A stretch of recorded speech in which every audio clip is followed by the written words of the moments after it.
D-Swordfish, our host here in person, that's what he was mentioning as well. I mean, personally, I just got here yesterday, so I don't know what you guys are talking about. I mean, it feels like we're just getting started, but you're at the whole event coming to a close. But one last series to help us finish things off here for Clash Royale. All right, into the match we go. As you see, Swood will be on the top portion as red. It'll be JuicyJ on the bottom as blue. We got a Sparky, already been played by JuicyJ, in fact, there on the right-hand side. As you see on the left there, Skeleton spawning, doing a little bit of damage, but not really the most damage. Well, the Dark Prince going on a little charge here. The barrel's not quite enough to stop him, but does enough damage to that. The tower finally finishes him there. Sparky, however, not in the most favorable position, or surrounded by barbarians. They usually don't like technology that much. They just tear it down when they see it. That's a good point. Yeah, those barbarians seem pissed off, and they dropped it pretty quickly. We did see we got to see the graveyard earlier being played by Swood. In fact, I want to say that's the first time we've actually seen the graveyard here in this tournament. So a little bit of a mix-up there that he is showing. Potentially could be coming down to see it again. It's a great tool for getting aggressive on that tower, as we saw earlier. It does cost 5 elixir, but similar to like that miner or whatever else, to really put that pressure on while they're maybe not expecting it. Swood, however, he's looking pretty good, like, health-wise at least. Already dealt damage more into Juicy's side. So now I'm just waiting. What has Juicy still got in store for us? 2 cards still hidden. Using a Sparky again.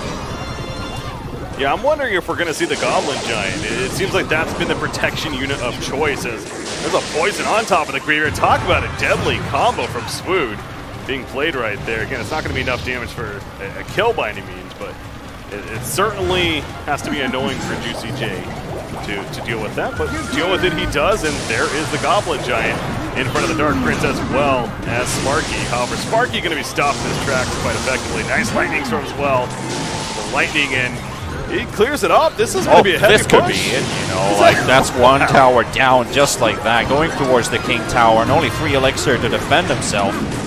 Can he mount a defensive here, or is it all over here in game 1? Jeez, it's just... He manages. But then again, bottom left corner.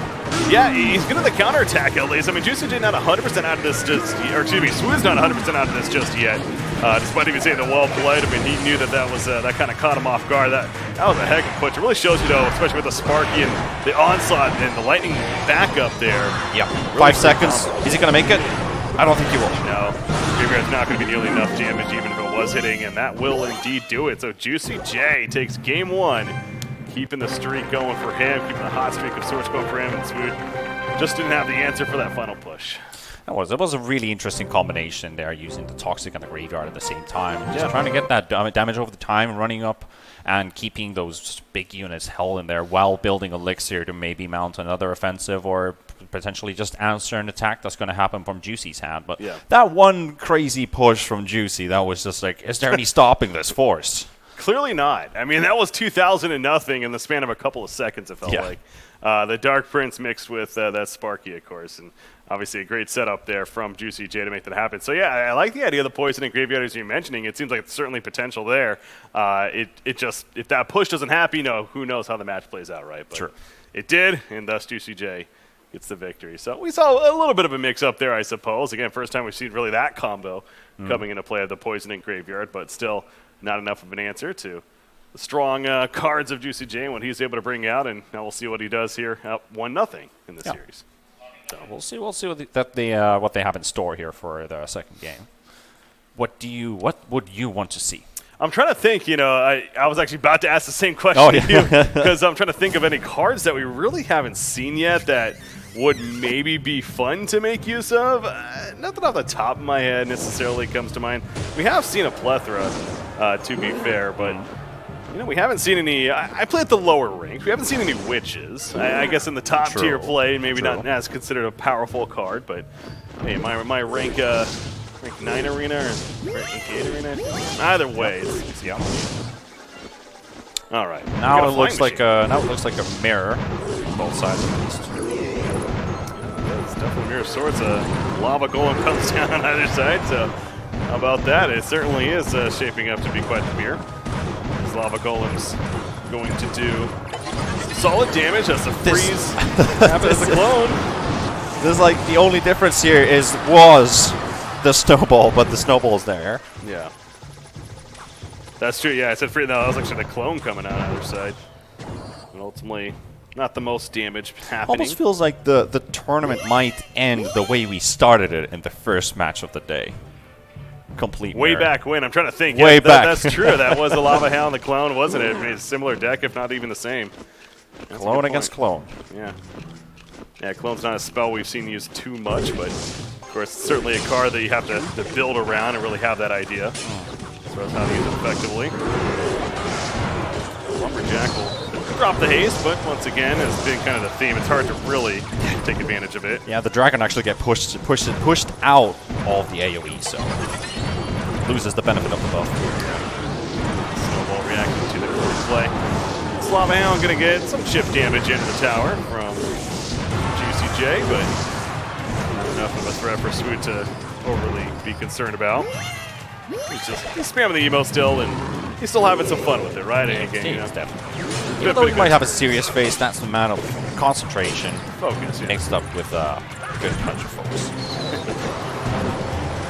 Now a little bit of an attack on the right side as well. Just quickly destroy, however. Yeah. Then again, the main focus is still on the left side here, where they're just constantly brawling. And whose tower's going to fall first? Looks like Swood's got quite an attack coming here. Yeah, that clone is cloning multiple targets. The snowball having to be used. You saw JuicyJ shrugging his head, though, and in fact, he's realizing this is not the best defense here. Bit of a misplay, perhaps, but the clones are still up, and this is going to be some heavy damage. There's a Lumberjack haste kicking in, and that King's Tower is dropping quickly. Is that just it? It absolutely is. What a statement from Swood. That was. There we have Canada represent. Swood takes it to 1-1. And now it's all down to a third. And who's it going to be? Is it going to be America? Is it going to be Canada who takes it? But anyway, we saw a little bit of a mirror play there from both sides, like what units they had. But they played it in different orders, though. They did, but you also saw the power of the clone, specifically if you do not have the reaction ready. And I think that snowball was the ideal reaction, but unfortunately, either he just didn't have it in play or he used it on something else. I didn't necessarily notice there, but simply put, he didn't have the stopper, and he realized that's why he said, he was shrugging his head. He's like, oh, crap, this is happening right now. And I can't do anything about it. Sometimes, welcome to Clash Royale, you know, that's going to take place. Yeah, exactly. But ladies and gents, this is the last game of the last series of the WCG American Finals. So let's see what we have here. Both guys still sitting on full elixir. What are we going to see here? It's about to happen now. We're going to see bats go right down the middle. Not the most intimidating play of the century as the skeletons respond, so pretty slow start. More of a cycle, I think it's safe to say. Get those cards out there. Start using a little bit of elixir. Try to get those bigger, beastly cards, such as a Lava Hound, the Prince, and the Mega Minion on the right-hand side. It's going to be a Prince hit. That's a nasty 700 damage on the charge, and this Prince almost single-handedly takes the tower below half the health pool, like more than 50% damage dealt there. Yeah, JuicyJ, and it just did not have the elixir response. He played that Lava Hound, which is a hefty 7 elixir himself. And so now the Lava Hound is doing some good damage onto the tower. You do see the clone. It does spread as well. Down to the Lava Minions. But so it's actually going to be some respectable damage, isn't it? It's going to go down to about 1,000 life and almost get similar damage into the left tower that he took on the right. So not the worst trade-off there for JuicyJ. Yeah, definitely not that bad. Now it's just like, what kind of a defense does he really have? Like, it looks like he's more got offensive units here with a clone. It is interesting to note that JuicyJ, even despite the loss, I think he's using the same exact deck. You know, he obviously had a feeling, I'm sure, that Swood was going to switch things up and figured, all right, now that it's not going to be that mirror matchup, if anything, or maybe I misplayed, I'm that confident in this deck that it can work. So he's using it again. Golem, however, slowly lumbering his way towards while Swood might just lose that top left tower. Might just be a tower trade. It's going to be close. I mean, the split happens on the gold. There's the tower kill force for JuicyJ, excuse me. Can Swood get that trade that he was hoping for? Nice guards blocking the Prince attack. And so the answer is no for now. It is a hold from JuicyJ. Yep, it certainly is. Then again, 10 elixir up. Last 30 seconds kicking in. The moment of truth here. Are we going to go to overtime? Or are we not? Both towers under 1,000 life on either side. He goes for the right one, and certainly is the responsive swords coming out from JuicyJ to try to hold the split. The goal and a couple of attacks, and as he gets the final hit off. After the last 10 seconds remaining, but then again, he still needs to hold this defense. There's a lot of units by JuicyJ there. There is, but they're not really doing damage to the towers. No, not enough. Able to hold. Are the clones though? Yeah, looks like there's a lot more there than. Oh, look at that damage kicking in now. Yep, it's actually getting the hits off. And that flying machine is trying to be the game ender here. It is not enough though. Finally, Swood holds. And this is going to be a close finish because we still have 2:30 remaining, but look at the life pool of either tower. Oh, the aggressive play there. This could be it. Somebody's going to win right here. They're cloning the Lava Hounds. Does he have enough response for the snowballs initially, but the well play's called. And JuicyJ with a snowball flying in, not even needed, takes the victory and will finish on a strong point on top of his great success here. So already top 2. Why not finish it with another victory and ultimately only having that one loss to Franco, of course. Yeah. Who was the victor in the end. So the golem was just a bit too